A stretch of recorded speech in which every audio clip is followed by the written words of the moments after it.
যার ঘরেতে জন্ম নিল প্রথম শিশু কন্যা, তার ঘরেতে আল্লাহ ছড়ান রহমত অনন্যা।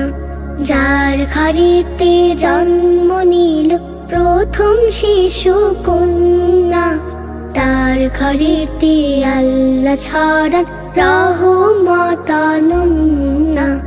কন্যা শিশুর বরকতে রব খোলে দুয়ার জান্নাহ, সেই আনন্দে আরো সেবায় মহা খুশির বন্যা।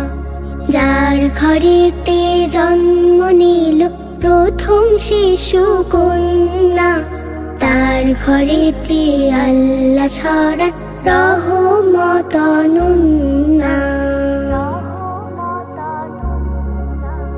জাহিল যুগে